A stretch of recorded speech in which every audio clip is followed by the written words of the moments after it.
नमस्कार दोस्तों, मैं हूं पूजा कुमारी। तो चलिए जानते हैं राजस्थान की 50 फटाफट खबरों को 10 मिनट में। उससे पहले आप इस वीडियो को कहां से देख रहे हैं कमेंट में जरूर बताएं। आयुष्मान कार्ड मिलता है 5 लाख का बीमा कवर। यहाँ पर जाने पात्रता से लेकर आवेदन का तरीका। राजस्थान के समय में लोगों के लिए अपना स्वास्थ्य बेहतर रखना ही एक बड़ी चुनौती है, तो वही मुश्किल की घड़ी अब आ जाती है तब किसी गरीब परिवार के यहाँ कोई बीमार पड़ता है या फिर कोई गंभीर बीमारी हो जाती है जिसके इलाज के खर्च का इतना आ जाता है कि लोग कंगाल हो जाते हैं। केंद्र सरकार से लेकर राज्य सरकार लोगों के बेहतर स्वास्थ्य के लिए बम्पर हेल्थ स्कीम चला रही है। हालांकि कम जानकारी होने की वजह से लोग इसका फायदा नहीं उठा पाते हैं। इसी कड़ी में केंद्र सरकार अब लोगों के लिए एक महत्वाकांक्षी हेल्थ स्कीम संचालित कर रही है। आयुष्मान भारत योजना के तहत इस योजना से लिस्टेड जानकारी और प्राइवेट अस्पतालों में 5 लाख तक का मुफ्त इलाज सुविधा प्रदान कर रही है। राजस्थान के 5 लाख घरों में 300 यूनिट फ्री बिजली देगी भजनलाल सरकार। बजट में किया ऐलान। राजस्थान की भजनलाल सरकार के पहले लेखानुदान में प्रदेश के 5 लाख घरों सोलर ऊर्जा से रोशनी करने और 5 लाख घरों में 300 यूनिट बिजली मुफ्त देने का ऐलान किया गया है। माना जा रहा है कि प्रदेश की बिजली संकट की समस्या और बिजली कंपनियों पर बढ़े कर्ज को देखते हुए भजनलाल सरकार सोलर एनर्जी को प्रदेश में प्रोत्साहित करने का प्रयास कर रही है। लेखानुदान में प्रदेश के 5 लाख घरों को सोलर एनर्जी से कनेक्ट करने से प्रदेश में मौजूदा बिजली आपूर्ति का दबाव कम होना निश्चित है। उन्होंने बताया कि अभी सिर्फ 55% क्षमता के साथ उत्पादन हो गया है, इसलिए महंगी बिजली बाहर से खरीदनी पड़ रही है। इसके साथ ही वित्त मंत्री इसे निपटाने के लिए सोलर ऊर्जा जैसे कई विकल्प कदम उठाएंगे। भजनलाल सरकार के लेखानुदान से लोगों को काफी उम्मीदें हैं।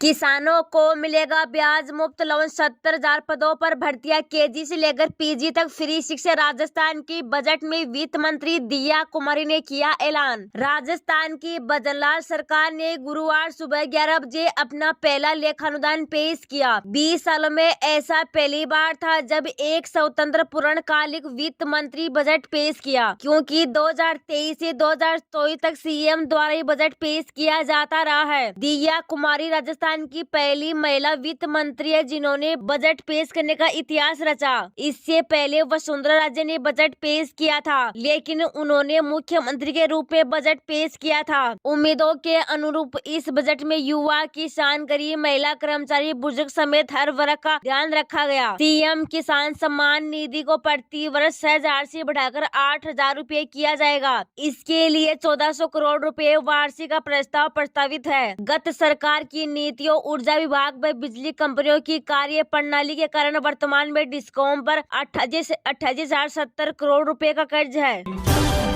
जबरदस्त स्कीम। मोदी सरकार ऐसे में मुफ्त कर रही है गैस सिलेंडर और कनेक्शन। इन जरूरी दस्तावेज के साथ करें अप्लाई। केंद्र में जब से मोदी सरकार आई है तब से देश के हर जरूरतमंद लोगों के लिए एक से बढ़कर एक बम्पर स्कीम को संचालित करने जा रही है। देश में मोदी सरकार का दूसरा कार्यकाल जल्दी खत्म होने वाला है, जिससे अगले कुछ महीने में लोकसभा चुनाव होने वाले हैं कि सरकार अपनी विभिन्न स्कीमों का प्रचार प्रसार कर रही है, जिससे लोगों को लुभाया जा सके। अगर आप भी महिला है और आपके पास रसोई गैस सिलेंडर नहीं है तो आप तो मोदी सरकार के इस स्कीम के तहत फ्री में आपको रसोई गैस सिलेंडर मिल सकता है। दरअसल जिस सरकारी स्कीम की हम बात कर रहे हैं, इस स्कीम का नाम प्रधानमंत्री उज्ज्वला योजना है, जिससे अब सरकारी पीएम उज्ज्वला योजना 2.0 को चला रही है। इस योजना का लाभ महिलाओं को मुफ्त गैस सिलेंडर दिया जाता है जो गरीबी रेखा से नीचे आती है, जिनका बीपीएल कार्ड में शामिल होता है। यहाँ पर आवेदन करने का कोई भी शुल्क नहीं है। हालांकि इसके लिए सिर्फ महिला एक ही इस योजना में आवेदन कर सकती है।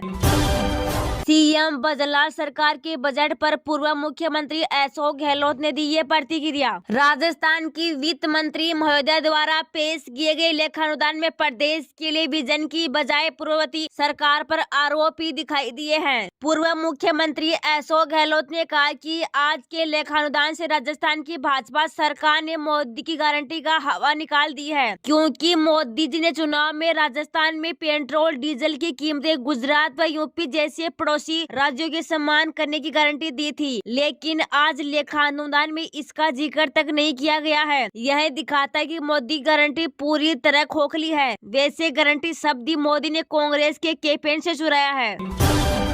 राजस्थान चुनाव के लिए अधिसूचना जारी, नामांकन प्रक्रिया शुरू। कांग्रेस राजस्थान से इन्हीं पर बना सकती है उम्मीदवार। राजस्थान से खाली हो रही राज्यसभा की 3 सीटों के लिए चुनावी बुगल बच गया है। गुरुवार 8 फरवरी को इन तीनों चुनाव को लिए अधिसूचना जारी हो गई है। इसके साथ ही नामांकन की प्रक्रिया शुरू हो गई है। राजस्थान के मुख्य निर्वाचन अधिकारी प्रवीण गुप्ता ने बताया कि निर्धारित कार्यक्रम के अनुसार 15 फरवरी 2024 तक नामांकन पत्र भरे जा सकेंगे। अधिसूचना जारी होने के कारण 8 फरवरी से नामांकन की प्रक्रिया शुरू हो गई।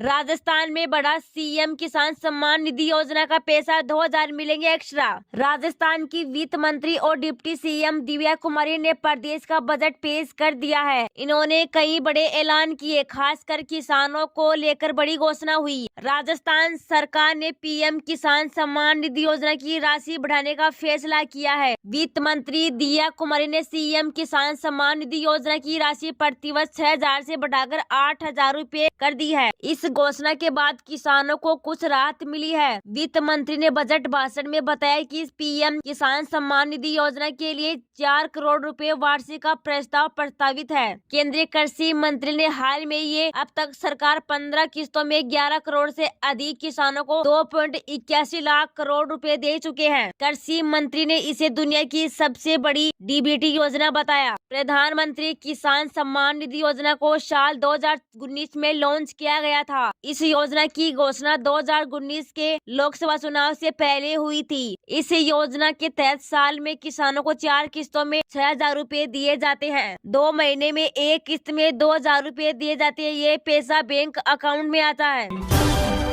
ट्रांसफर का इंतजार कर रहे कर्मचारियों के लिए खुशखबरी। राजस्थान सरकार ने 10 दिनों के लिए तबादले से रोक हटाई। राजस्थान सरकार ने तबादले पर लगी रोक 10 दिनों के लिए हटा दी है। इस फैसले से प्रदेश में सरकारी कर्मचारियों के ट्रांसफर का रास्ता खुल गया है। ऐसे में प्रदेश के जो सरकारी कर्मचारी लंबे समय से तबादले का इंतजार कर रहे थे, उनके चेहरे खिल गए हैं। मालूम हो कि राज्य सरकार ने गुरुवार को एक आदेश जारी करते हुए बताया कि 10 दिन के लिए तबादलों से बैन हटा दिया गया है। अब सभी विभाग निगम बोर्डों में अपनी जरूरत के अनुसार कर्मचारियों के तबादले 10 से 20 फरवरी के बीच किए जा सकेंगे। हालांकि प्रदेश के शिक्षकों का तबादले के रास्ते अभी बंद रहेंगे।